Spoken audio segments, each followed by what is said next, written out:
Hi hello friends, welcome to தரணியின் சிறுகதைகள். இன்றைய சிறுகதையின் தலைப்பு வேப்பமரம். ஒரு சிறுவன் வேப்பமரத்தடியில் 1 மணி நேரம் அமர்ந்துவிட்டு செல்கிறான். இப்படியே 2-3 நாட்கள் வேப்பமரத்தடியில் அமர்ந்து கொண்டு செல்கிறான். இதை கவனித்த முதியவர் ஒருவர் அந்த சிறுவனுக்கு முன்பதாகவே வந்து வேப்பமரத்தில் அமர்ந்திருந்தார்.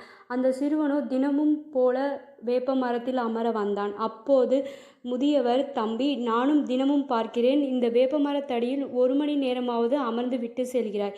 ஏதேனும் பிரச்சனையா என்று சிறுவனிடம் கேட்டார்.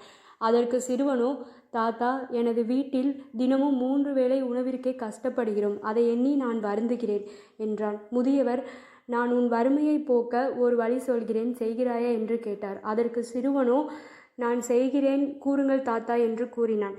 நீ தினமும் இந்த மரத்தடியில் அமர்ந்து விட்டு செல்கிறாயே, இதனின் நற்பயன்கள் என்ன என்று தெரியுமா? இந்த வேப்ப மர பழங்களை காய வைத்துதான் வேப்ப எண்ணெய் தயாரிக்கிறார்கள். அதுபோல இந்த மரம் காகிதத்திற்கு பயன்படுகிறது.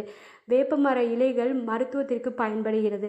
அதனால் நீ தினமும் இவை அனைத்தையும் பறித்து பக்கத்து டவுனுக்கு சென்று விற்பனை செய்ய செல். பின்பு அதில் வரும் வருமானத்தில் உன் குடும்ப வறுமையை போக்கு என்றார்.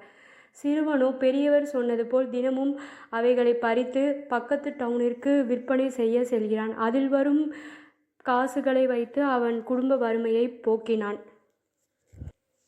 இதிலிருந்து நாம் கற்றுக்கொண்ட விஷயம் என்னவென்றால், நம் எவ்வளவு வறுமையில் இருந்தாலும் நமக்கு உதவி செய்ய கடவுள் ஏதேனும் ஒரு வழியை காட்டுவார்.